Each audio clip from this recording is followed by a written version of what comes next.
पंचो कृपयां सूता लोकानयत कामया भविष्यन्ति कथं सूतं बालकश्चिरञ्जीविना दारुणे अस्मि महाकाले संप्राते तु कलो युगे। प्रेम से बोलिए दुर्गा महारानी की जय। सुनिए एकाग्र चित्त होकर कथा सुनिए। अपना घर घर के कथा सुनाना होगा तो घर में कल सुनिए। ये नैमिषारण्य क्षेत्र में के निवासी ऋषियों को संसार कल्याण सूत्र जी ने पूछा। जैसे आप लोग बैठे हुए हैं कथा आओ जैसे न्याय खाए का वो सब तो जानते ही हैं, ये आपको संक्षिप्त में बता रहे हैं। तो नैमिषारण्य क्षेत्र में 88,000 ऋषिगण बैठे। वहाँ पर सूत जी जो हैं तो सूत जी ही पूरा जितना वेद पुराण जितना वर्णन है, 18 गो पुराण है, 4 गो वेद है, 6 गो शास्त्र है, 108 गो उपनिषद है, जितने पुराण जो भी है वो सब सूत जी लिखे हैं। तो 88,000 ऋषियों संसार के, देखिए संत होते हैं संसार के कल्याण के लिए, तो संसार के कल्याण के लिए सूत जी ने से प्रश्न पूछे। क्या पूछे? 88,000 ऋषिगण, हे सूत जी कराल कलिकाल, जैसे अभी सतयुग, त्रेता, द्वापर, कलयुग सबका अलग अलग चले, तो ये कलयुग चल रहा है। तो कलयुग के ही बताए ऋषि से पूछे, सूत जी से पूछे 88,000 ऋषिगण, ये प्रभु आप बताइए कि कलयुग में लोक को बालक किस तरह दीर्घायु होंगे, सो हमको कहिए। सूत जी बोले कि जब द्वापर युग के कांत होगा और कलयुग कार्य हुआ। द्वापर में भगवान कृष्ण आए थे और त्रेता में भगवान राम आए थे। तो द्वापर में सूत जी कहते हैं कि जब द्वापर का अंत होगा उसके बाद कलयुग का आरंभ होगा। उसी समय बहुत सी स्त्रियां, वो कथा सुना रहे हैं सूत जी कि बहुत से स्त्रियां शोकाकुल होकर के आपस में सलाह की कि किस क्या इस काल में माता के जीवित रहते पुत्र मर जाए। जब वे आपस में कुछ निर्णय नहीं कर सके तो गौतम जी के पास गए। अब वो कथा जब सुनाने लगे तो कथा सुना रहे हैं कि जितने माता बहने लोग थी तो सब वो लोग गौतम ऋषि के पास गए और ये कथा सुना रहे हैं सूत जी 88 ऋषिगण के। तब गौतम जी के पास पूछने के लिए जब गई, जब उनके पास पहुंची तो उस समय गौतम जी आनंद के साथ बैठे थे, पूजा पाठ संध्या वंदन करके वो महात्मा जी बैठे थे और उनके सामने जाकर उन्होंने जितने माता लोग थी सब लोग उनको मस्तक झुका करके साष्टांग प्रणाम की। तदंतर स्त्रियों ने पूछा कि हे प्रभु, इस कलयुग में लोग के पुत्र किस तरह जीवित रहेंगे, इसके लिए कोई व्रत तप हो कृपा करके बताइए। जब माता लोग जब पूछे तो महात्मा जी जो गौतम जी है उनको उत्तर दिए। इस तरह उनकी बात सुन गौतम जी बोले कि आपसे मैं वही बात कहूँगा जो मैं पहले सुन रखा हूँ। वो संत बोले कि जो पहले हम कथा सुने हैं वही आपको सुनाता हूँ। गौतम जी ने कहा कि जब महाभारत युद्ध का अंत हो गया और द्रोणाचार्य अश्वत्थामा द्वारा अपने बेटों को मरा देखकर सब पांडव बड़े दुखित हुए, तो पुत्र के शोक से व्याकुल होकर द्रौपदी अपने सखियों के साथ ब्रह्म श्रेष्ठ धौम के पास है। यहाँ बता रहे जब महाभारत युद्ध हुआ तो महाभारत युद्ध में 5 पांडव बचे थे। तो 5 पांडव द्रोणाचार्य के पुत्र का नाम था अश्वत्थामा। तो भगवान काल चक्र के अनुसार 5 पुत्र थे द्रौपदी का। 5 जैसे युधिष्ठिर हो गए, भीम हो गए, नकुल, सहदेव, अर्जुन, जो भी 5 थे से एक एक पुत्र सबसे था। तो वही पुत्र को द्रोणाचार्य के पुत्र अश्वत्थामा ब्रह्मशस्त्र यानी सोए में मार दिया। तो जब चले गए वो लोग तो द्रौपदी, उत्तरा, सुभद्रा भीष्म पितामह के पास गए। तब वही बताए कि बोले कि द्रौपदी सखियों के साथ, तो उनके आदेशानुसार एक धौम ऋषि थे, तो धौम ऋषि के पास गई और उसने धौम के पास कहा कि हे विपेंद्र, कौन सा उपाय करने से बच्चे दीर्घायु हो सकते हैं, आप कृपा करके ठीक ठीक कहिए। तो धौम ऋषि जब उनको द्रौपदी को कहें तो धूम ने बोले कि सत्यु के में सत्य वचन बोलने वाला, सत्याचार करने वाला समदर्शी जितवाहन नाम का एक राजा था। सत्यु का कथा है। धूम ऋषि कथा सुना। अब देखिए कथा के सुना रहे हैं। सूत जी 88 जान के ऋषिगण सुना रहे हैं और गौतम जी के पास महिला जितने लोग स्त्री लोग गई वहाँ तो वो कथा उनको सुना रहे हैं और वही कथा बोल रहे हैं कि हम जो सुन के रखें वही कथा आपको सुना रहे हैं। तो धूम ऋषि कथा जब सुना रहे हैं तो धूम ऋषि बोले कि जब द्रौपदी इनके पास गए, धूम ऋषि के पास गए तो धूम ऋषि से ये बोले द्रौपदी की ऐसा कोई उपाय बताइए ऋषिवर कि मेरे जितने बच्चे हैं दीर्घायु हो सके, आप कृपा करके ठीक ठीक कहिए। धूम ने बोले कि सत्यु के समय में सत्याचारण नाम के एक जितवाहन नाम के एक राजा हुए।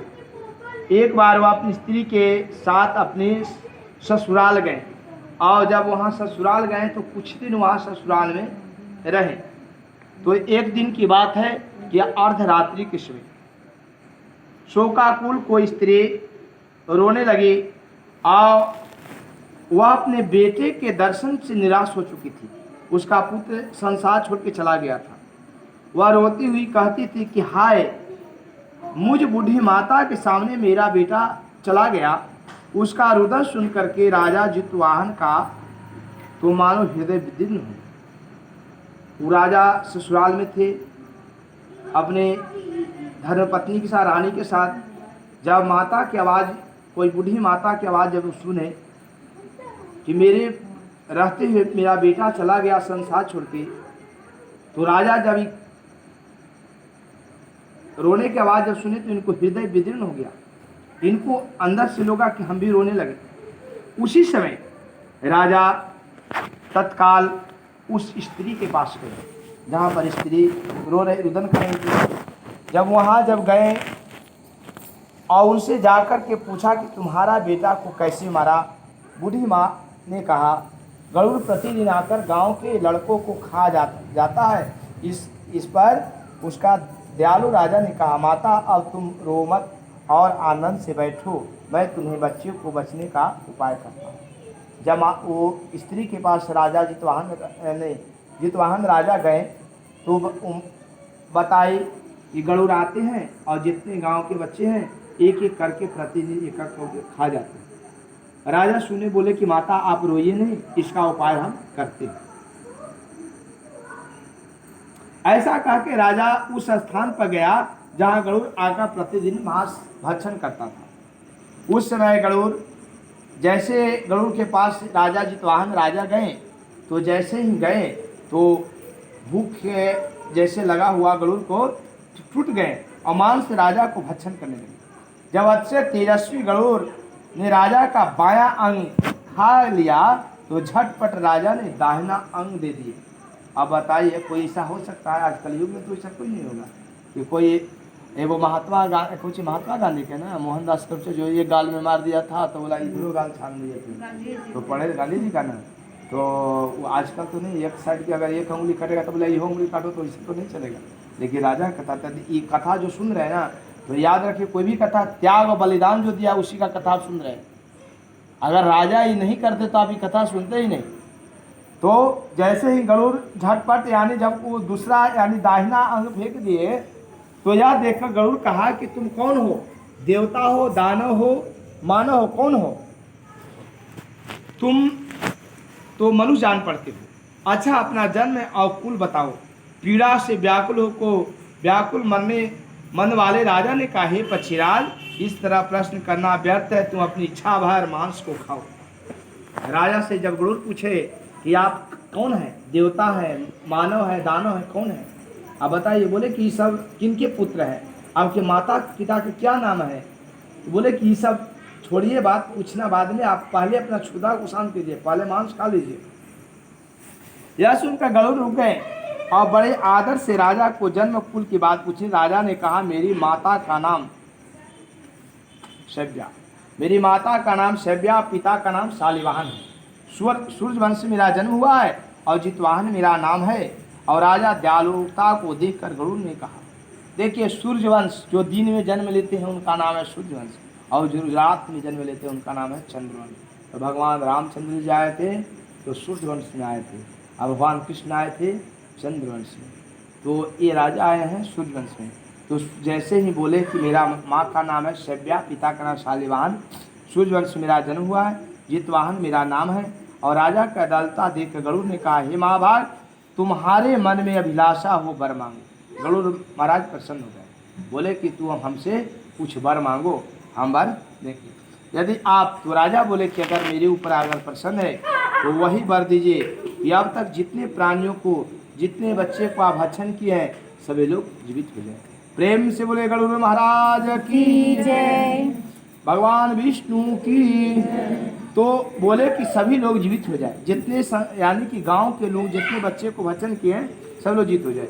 हे स्वामी, अब आप यहाँ से बालक को न खाएं, ऐसा करे जहाँ जो उत्पन्न हो वे लोग बहुत दिनों तक जीवित रहे। जितवाहन राजा बोले कि हमको वर देना है, तो जितने बच्चे के आप भक्षण किए, जितने जीव को, सबको जीवित कर दीजिए। और आज के बाद यहाँ जो आप भक्षण करते हैं वो सबको त्याग दीजिए। धौम ने कहा कि पक्षीराज गरुड़ का राजा का वरदान देकर स्वयं अमृत लाने नागलोक चले। वो गरुड़ महाराज जब बोले कि वर मांगिए, तो ये बोले कि सबको जीवित कीजिए, आज के बाद यहाँ भक्षण नहीं कीजिए। तो उनको वाणी को सत्य करने के लिए गरुड़ महाराज नागलोक गए और वहाँ अमृत लाए। उन्होंने उन हड्डियों पर, जिससे हड्डी जितना मांस, जैसे ये कंकाल जो है ना, इसमें जितना है मांस सब भक्षण कर जाते थे, खा जाते थे, हड्डी व कंकाल वहाँ बच गया। तो फिर वो अमृत के बाद जैसे वर्षा हुआ, तो अमृत की वर्षा होने से सब कंकाल जितनी था सब बच्चे जाग के उठ गए। ऐसा करें सब लोग जीवित हो गए। जिनको पहले गरुड़ ने खाया था वह राजा को त्याग कर गरुड़ ने कृपा से वहाँ का बहुत से कष्ट दूर हो गया। उस समय राजा के शरीर शोभा दुगनी हो गई। राजा दयालुता देख कर करके गरुड़ ने फिर कहा, मैं संसार कल्याणार्थ एक और वरदान दूंगा। आज आश्विन कृष्ण सप्तमी से रहित शुभ अष्टमी तिथि। देखिए इन साल तो कोई दिक्कत नहीं है, लेकिन हर साल देखते थे कि सप्तमी अष्टमी सप्तमी अष्टमी नहीं करना चाहिए। जब भी कीजिए 1 घंटा अगर अष्टमी भी रहेगा, आधा घंटा भी अष्टमी रहेगा, ये नहीं सप्तमी रहेगा वो अष्टमी, वो व्रत नहीं करना चाहिए। तो यहाँ बताएं कि सप्तमी रहित यानी कि शुद्ध अष्टमी हो, आधा घंटा यानी सूर्य का उदय हुआ और अष्टमी आ जाए, जैसे 7 बजे अष्टमी है, उसके बाद नवमी आ जाएगा, उसमें पूजा करना ठीक है। लेकिन अगर सप्तमी अगर आधो घंटा है उसके बाद अष्टमी आ जाए, वो पूजा नहीं कीजिए। तो बताएं क्या गरुड़ महाराज आशीर्वाद वरदान दिए कि आश्विन शुक्ल कृष्णा पक्ष के सप्तमी रही शुद्ध अष्टमी हो, आज के दिन तुमने यहाँ प्रजा के जीवन दान दिया है। हे वत्स, अब से यह दिन ब्रह्म भाव हो गया है। जो मूर्ति भेद के विविध नामों से विख्यात है, वही त्रिलोक में पूजित दुर्गा अमृत प्राप्त करने वाली अर्थजीवित पुत्रिका कहलाई। जो अमृत कहे नागलोक से जो लेने आने गए, तो पूजित दुर्गा कहते त्रिलोक में, यानी त्रिलोक में यानी पूरे लोक कहते हैं त्रिलोक यानी 3 लोक। दुर्गा अमृत प्राप्त करने के अर्थ से मैं जीव पुत्रिका कहलाई। आज जिसे दुर्गा जी पूजा कराएं, तो जीव पुत्रिका जितवाहन नाम के राजा हूँ, उन्हीं के नाम से जीव पुत्रिका कहलाई। जो इस तिथि को स्त्रियां उस जीव पुत्रिका की ओर कुश की आकृति बनाकर तुम्हारी पूजा करेगी। बताएं कि कुश के जो आकृति बनाए हैं उनको पूजा करेगी। तो पूजा क्या, जीव पुत्रिका ने दुर्गा की पूजा, तो पूजा करेगी तो दिनों दिन उसका सौभाग्य बढ़ेगा और वंश की बढ़ोतरी होगी। तो सौभाग्य बढ़ेंगे, वंश की बढ़ोतरी होगी। हे महाभाग, इस विषय में मैं विचार करने वाले भी आवश्यक नहीं है। हे राजन, सप्तमी से रहित उद्या तिथि की अष्टमी हो व्रत करे, यानी सप्तमी विरुद्ध है, अष्टमी जिस दिन हो उसी दिन व्रत न कर शुद्ध अष्टमी को व्रत करे और नवमी को पान करे। यदि इस पर ध्यान नहीं दिया जाए तो जो फल पहले किए हैं वो सब नष्ट हो जाते हैं। लेकिन यहाँ नहीं वैसा होता है। यहाँ तो हम देखते हैं सप्तमी अष्टमी दोनों मिला के कर लेते हैं, लेकिन हम यहाँ कराए थे पर पूजा कि पूरा कॉलोनी यहाँ क्या था 7वीं 8वीं, लेकिन हम कराए थे 8वीं में, ऐसा नहीं। 7वीं अगर आए उस व्रत को नहीं करना है। बता दिए, बता दिए। कहाँ पर उद्या तिथि शुद्ध अष्टमी हो उस दिन व्रत करे और 9वीं के दिन पालन करे। इस पर अगर ध्यान नहीं दिया गया तो फल नष्ट हो जाएगा और सोम में अवश्य नष्ट हो जाएगा। इसलिए जितवाहन के इस व्रत इस तरह वरदान देकर गरुड़ बैकुंठ धाम को चल गए, यानी राजा को वरदान दिए और वहां से भक्त बैकुंठ धाम में, यानी कि ये बताइए सब लोग कि गरुड़ महाराज पर कौन बैठते हैं? नहीं, कोई खाए इसलिए याद नहीं होगा, तुम खाइए इसलिए तुमको याद है। भगवान विष्णु के वाहन है गरुड़, है ना? हाँ, कुछ ना, गरुड़ धाम चले गए और राजा भी अपनी पत्नी के साथ नगर में वापस चले गए, यानी राजा अपने ससुराल को सबको प्रसन्नचित करा दिए और प्रसन्नचित करा करके और अपने ससुराल चल गए। धौम में द्रौपदी से कहते हैं कि हे देवी, मैं यह अतिशय दुर्लभ व्रत तुमको बतलाया, इस व्रत को करने से बच्चे दीर्घायु होते हैं। हे देवी, तुम भी पूर्वोक्तम विधि से यह व्रत और दुर्गा जी का पूजन करो और तुम्हें अभिलाषित फल प्राप्त होगा। मुनिराज धौम ने की बात सुनकर द्रौपदी की हृदय एक प्रकार से कौतूहलपूर्ण हुआ। पूर्वासी स्त्रियों को बुलाकर के साथ उस उत्तम व्रत किया। गौतम ने कहा कि यह व्रत के प्रभाव से किसी चिल्ही और सुन लिया और अपनी सखी सियारिन को बताया। अब कथा दूसरा है कि जब वो राजा धौम ऋषि द्रौपदी के बोले कि ये व्रत करो और व्रत के धौम ऋषि कथा सुनाए और ये व्रत किए और व्रत के जैसे ही कथा सुना रहे थे धौम ऋषि, ये चिल्ही ने सुन ली और उसका सखी का नाम सखी वो थी सियारिन। देखिए स्त्रीलिंग ही अंदर मतलब गया, यहाँ जो भी कहा गया स्त्रीलिंग के कहा गया है, यानी दोनों कोई वो सुनिए, एक ब्राह्मण से और सियारिन के कही। इसके बाद पीपल वृक्ष की शाखा में बैठकर चिल्ही ने वो और उसके वृक्ष के एक खोते बैठकर सियारिन को भी व्रत किया। फिर भी चिल्ही किसी उत्तम ब्राह्मण के मुख से यह कथा सुन आई और पीपल के खोते में बैठे हुए सखी से को सुनाया। सियारिन ने आधी कथा सुनी थी कि उसे भूख लग गई और वह उस समय शव को मरे श्मशान पहुँच गई। वह उसके इच्छा वर मांस का भोजन किया और चिल्ही कुछ खाए पिए रह गई। सवेरे हो गया, सवेरे गौशाला में गई और गौ का दूध पिया। इस तरह नौमी को उसने पालन किया। संयोग से उस दिन जन्म हुआ और दोनों को जन्म एक ही घर में हुआ। और सियारिन ने जो पूरा कथा सुने नहीं, चिल्ही कथा पूरा सुनी और सुन कर के और पीपल के खोते में रह गई। लेकिन जो सियारिन जो थी तो सियारिन का कि आधा कथा सुनी, उसको भूख लग गई और कहा कि उस गया श्मशान और 100 मरे हुए मांस वहाँ भक्षण कर दिया। उसके बाद कुछ दिन के ही काल चक्र है, दोनों मर गई, यानी एक सियारिन और चिल्ही दोनों मर गई। और कहते हैं कि जब दोनों मर गई तो काशी राज कहते हैं कि अयोध्या में एक धनी व्यापारी के घर में दोनों जन्म ली। तो दोनों जब जन्म ली तो जो बड़ी थी वो सियारिन बनी और जो छोटी थी वो चिल्ही बनी। तो दोनों जब बनी तो दोनों शुभ लक्षण युक्त हुई। इससे बड़ी लड़की काशी राज के और छोटी उसकी मंत्री गृहपति के अग्नि के विधि पूर्वक ज्ञान। कहते जो मंत्री जो राजा बना तो राजा हुआ सियारिन की पत्नी बनी, राजा की पत्नी यानी रानी बन गई। और जो चिल्ही थी वो मंत्री का पत्नी बनी। ऐसा संसार का है कि शादी विवाह जब होता है तो हर स्त्री हर पुरुष माता पिता जब बनते हैं तो हर इच्छा होता है सबको, गृहस्थ जो आते हैं कि हम पिता बने और हर नारी चाहती कि हम माँ बने। तो जब ये हुआ कि दोनों पति पत्नी यानी कि बन गए, लेकिन सियारिन जो रानी बनी थी, जो राजा की पत्नी बनी, उसका जो भी पुत्र होता था 8 बार पुत्र हुआ, 8 संसार छोड़ के चला गया। और उसका जो गोतनी जो कही गई मंत्री की पत्नी, उसका 8 पुत्र हुआ, 8 एकदम अजर अमर की तरह है।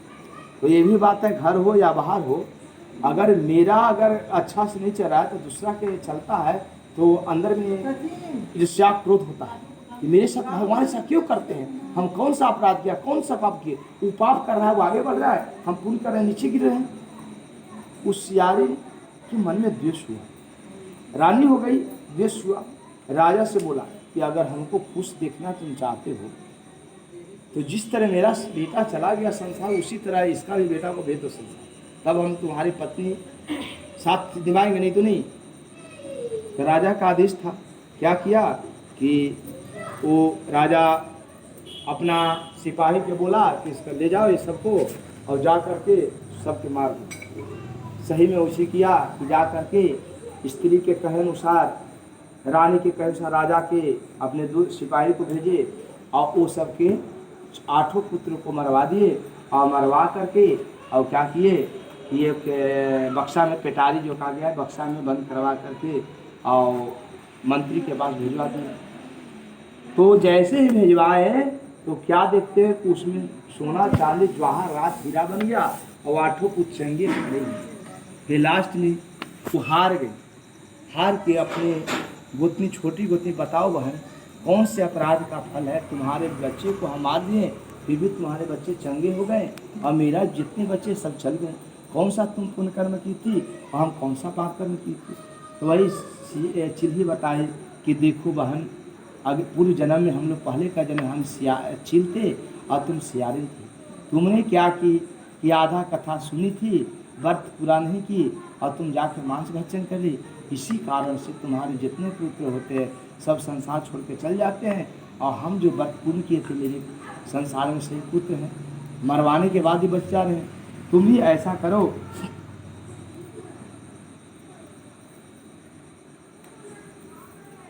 ये करो और तुमने 7 जीव पुत्रिका का व्रत किया, तुमने व्रत के नियम भली बातें नहीं पालन की, इसी कारण से दोष हुआ।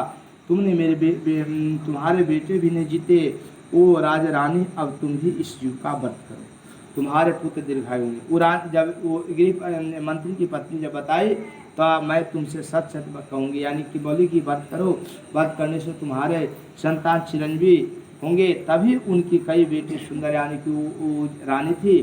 फिर आज का जो व्रत है वो आज के व्रत, जीव पुत्री का जो व्रत है वो व्रत की, और व्रत के प्रभाव से जैसे उसके पुत्र चले गए थे वैसे प्रभु कृपा से फिर उसके पुत्र प्राप्त हो गए। और कई यहाँ से तभी से कई बेटे सुंदर दीर्घायु होकर के बड़े बड़े राजा बन गए। सूत जी कहते हैं, इस प्रकार का आनंद देने वाला मैंने यह दिव्य व्रत बताया। स्त्रियों चिरंजीवी संतान चाहती हो तो विधि पूर्वक ये व्रत अवश्य करे। इस प्रकार श्री शिव पुत्री का व्रत पूर्ण। प्रेम से बोले की दुर्गा महारानी की, सरस्वती महारानी की, लक्ष्मी महारानी की।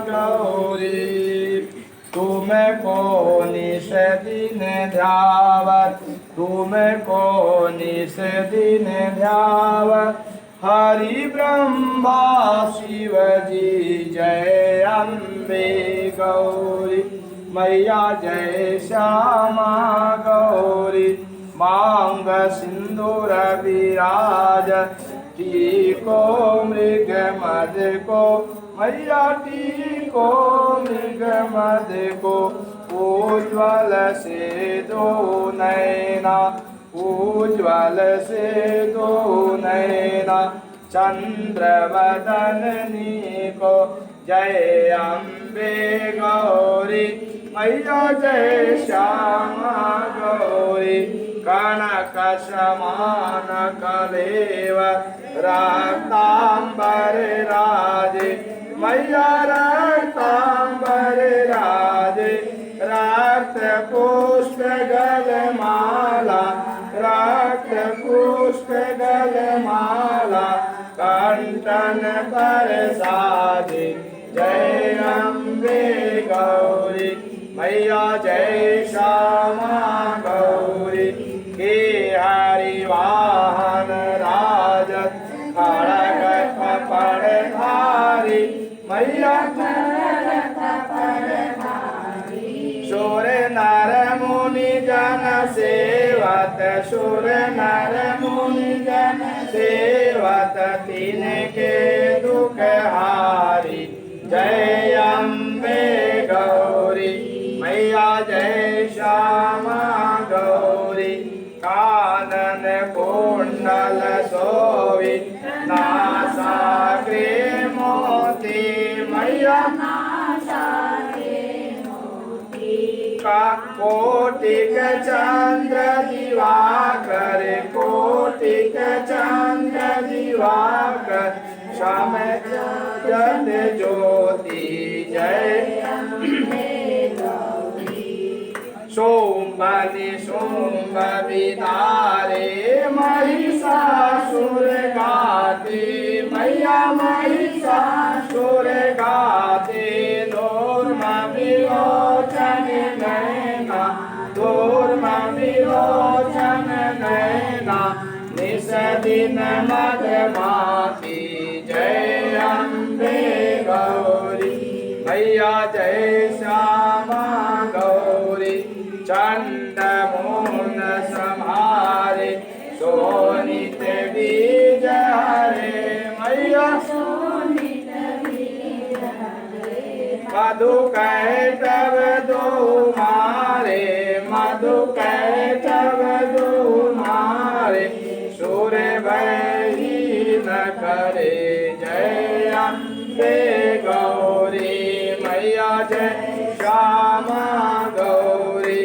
ब्रह्मणि रुद्राणि तुम कमला रानी मैया तुम कमला रानी। आगम निगम बखानी आगम निगम बखानी तुम शिव पटरानी। जय अम्बे मैया जय श्यामा गौरी। 64 योग निकावत नीत करत भैरो मैया नीत करत भैरो। बाजत ताल मृदंगा बाजत ताल मृदंगा और बाजत डमरू। जय अम्बे गौरी मैया जय श्यामा गौरी। तुम ही जग की माता तुम ही हो भरता मैया तुम ही हो भरता। भगतन को दुख हरता भगतन के दुख हरता सुख संपत्ति करता। जय अम्बे मैया जय श्यामा गौरी। भूजा चार अति शोभित पर मुद्राधारी मैया मन वांछित फल पावत मन वांछित फल पावत सेवत नर नारी। जय अम्बे गौरी मैया जय श्यामा गौरी। कांचन थाल विराजत अगर कपूर बाती मैया अगर कपूर बाती। श्रीमाल के विराजत श्रीमाल के विराजत कोटि रतन ज्योति। जय अम्बे गौरी मैया जय श्यामा श्री अम्बे जी की आरती जो कोई नर गावे मैया जो कोई नर गावे। कहत शिवानंद स्वामी कहत पुरानंद स्वामी मनवांछित फल पावे। जय अम्बे गौरी मैया जय श्यामा गौरी। कर्पूर गौरं करुणावतारं संसारसारं पुण्यनिहारं सदा वसन्तं हृदयारविन्दे भवं भवानी सहितं नमामि।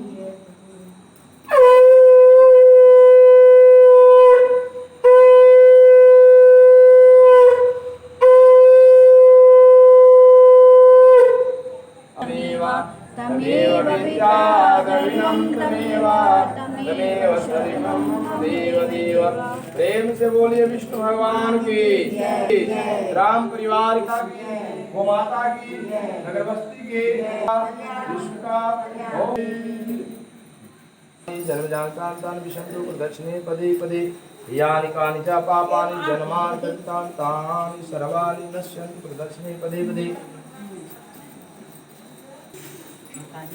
भक्त्या भक्त्या हृदय प्रेरणा समर्पिता मंत्र पुष्पांजलिश्च कृपया प्रतिगृहीतां श्री जगदम्बा दुर्गाय नमः। मंत्र पुष्पांजलि समर्पयामि। छोड़ दीजिए, फिर लीजिए।